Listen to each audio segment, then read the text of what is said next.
अच्छा जी, नाजरीन आपको बहुत ज़्यादा पसंद कर रहे हैं आपके प्रोग्राम की वजह से, लेकिन वो जानना चाहते हैं कि आप कहाँ से हैं, किस फैमिली से हैं, आपकी फैमिली में कौन कौन है, तो इस तरह के आप कुछ बताइए अपने बारे में। कहाँ से आई है, कौन है, किधर को जाएगी, और फिर खूबसूरत भी बहुत है। Thank you so much. खूबसूरती देखने वाले की आंख में होती है, तो आपकी आंख में असल नहीं, माशाल्लाह साहब बहुत प्यारी। थैंक यू सो मच, बहुत शुक्रिया, आप खुद भी बहुत थैंक यू सो मच। अच्छा जी, मेरे बारे में सोशल मीडिया पे फिर वही बातें हैं, बहुत सारी बातें सुनने को और कहने को मिल रही हैं। मैं कश्मीरी नहीं हूँ, मैं अराई हूँ, ठीक है। पता चल गया नाजरीन को, हाँ क्योंकि यूट्यूब पे वीडियोस हैं, बिल्कुल, कोई कहीं का घर उठा के ये आयशा जी का घर है, ये उनकी फैमिली है, मतलब इस तरह की वीडियोस आ रही हैं। तो आज आप हमारे नाजरीन को हमारे प्रोग्राम के थ्रू खुद बता देंगे। मैं खुद ही बता रही हूँ कि मैं बिल्कुल कश्मीरी नहीं हूँ, मैं बिल्कुल भट्ट नहीं हूँ, मैं अराई हूँ और मैं लाहौर की ही जंपल हूँ।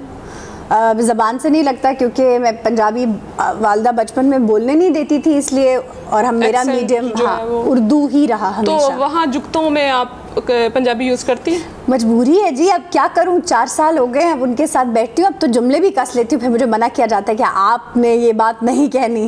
अच्छा, ये इतने सारे मतलब आपके साथ कॉमेडी के बड़े बड़े स्टार्स आपके साथ होते हैं, तो इनमें से आपको सबसे ज़्यादा कौन पसंद है? अच्छा, मुझे ये सब लोग बहुत अच्छे लगते हैं। एंड ऑनेस्टली अगर कोई सबसे बड़ा फ़नकार है ना, तो वो अली मीर है।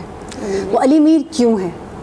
नॉट बिकॉज जो टैलेंट उसके पास है, उस जैसा टैलेंट एक तो मैंने देखा नहीं है, not in Pakistan, not in Bollywood, not even in America. बहुत वर्सटाइल है, बहुत वर्सेटैलिटी। और फिर सबसे बड़ी चीज़ उसकी अच्छाई, उसका अच्छापन, उसका अच्छा कैरेक्टर है। He is a very nice human being. एक इंसान कैसा होता है वो ज़्यादा ज़रूरी है बजाय इसके कि एक एक्टर, एक फ़नकार कैसा है। बिल्कुल ऐसे। वो एक, आप अगर मेरी गवाही समझें तो वो एक सच्चा आदमी है। वो इस लगन से अपना हर एक्ट करता है कि आप हैरान रह जाते हैं। यानी अगर वो शेख रशीद बनते हैं तो मेरे जहन में जो असल शेख रशीद साहब हैं पीछे चले जाते हैं। नहीं, वो मुझे नज़र ही नहीं आते। मैं टीवी में जब उनका इंटरव्यू देखती हूँ तो मैं अली मीर ढूंढ रही होती हूँ। तो ये क्योंकि मैं उनके साथ बहुत कामयाबी भी है, और ये आप ये समझ लें क्योंकि हम वक्त बहुत साथ गुजारते हैं। हमारा शूट सुबह से मतलब समझ लें 3 बजे से लेकर रात के 2 बजे तक चलता है, फैमिली वाला वो। तो हमें, हमारी ये मजबूरी है कि हम एक दूसरे को एज अ फैमिली मेम्बर समझें। तो अगर आप 10 घंटे एक जगह पर इकट्ठे काम कर रहे हैं 70 लोगों के ग्रुप के साथ, और आपकी दोस्ती नहीं है, आप उन्हें अंडरस्टैंड नहीं करते एज फैमिली। खैर आप सास बहू तो नहीं समझते लेकिन आप ये तो समझते हैं कि ये इस इंसान की ये हैबिट्स हैं, ये इंसान ऐसे करता है, ऐसे चलता है, फैमिली की तरह आप बहुत ज़्यादा टाइम गुजारते हैं। आप उसके साथ वैसे चलते हैं जैसे वो शख्स चल रहा होता है। इसी तरह बाकी आर्टिस्ट हजरात हैं, आपने जैसे भी जिक्र किया, बहुत तूफान चले, बहुत लोग आए, बहुत गए, बड़े बड़े लेजेंड्स के साथ काम किया है, बहुत बड़े बड़े जो है मास्टर ऑफ कॉमेडीज के साथ काम किया है, आफ्ताब साहब के साथ भी काम किया है। तो I have learned from everyone. और जब आप हर एक से सीखते हैं तो आपको भी जुमले कसने आ जाते हैं। बिल्कुल। अच्छा, एक आपका जो प्रोग्राम है काफ़ी वक्त मांगता है, तो इतना मसरूफ़ होती होंगी बहुत ज़्यादा, तो अगर उसमें से कोई टाइम बचता है तो क्या करती हैं, क्या हॉबीज़ हैं? मैं क्या करती हूँ मैं साइकिलिंग करती हूँ बहुत शौक़ से। मैंने साइकिल रखी हुई है और मैं साइकिल लेकर कैंट में जगह जगह घूमती पाई जाती हूँ।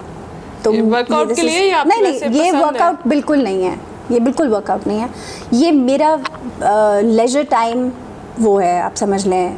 एक लग्जरी दी हुई है मैंने खुद को।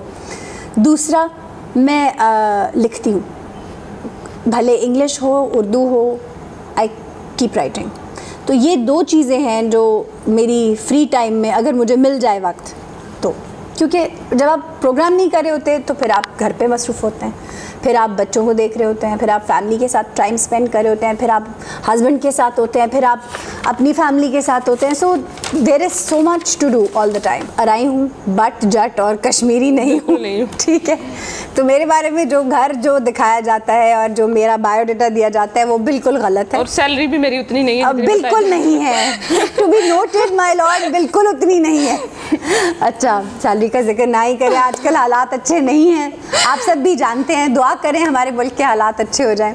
वेल मेरी फैमिली एजुकेशनिस्ट पर मबनी है, सब लोग कोई पीएचडी है, कोई एमफिल है, मैं खुद भी एमफिल हूँ इंग्लिश लैंग्वेज टीचिंग में, और हम ट्रेंड एजुकेशनिस्ट हैं।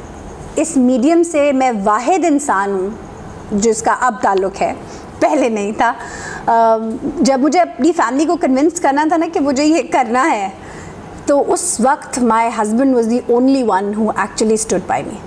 बहुत ज़रूरी है ये। और मैं समझती हूँ कि ये एक आपने कहा था ना यंग जनरेशन को क्या कहना चाहेंगी आप, तो यंगर जनरेशन को मैं ये कहूँगी कि अगर आप दोनों मतलब कपल में से कोई एक भी मीडिया पर है तो दूसरे इंसान को उसका स्ट्रॉन्ग पिलर बनना पड़ेगा।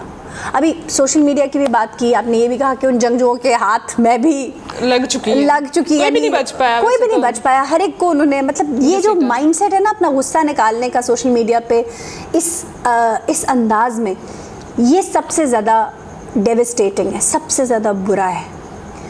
ये वो चीज़ है जो हमारे माशरे में किसी की इज्जत को सेव कर ही नहीं सकते आप।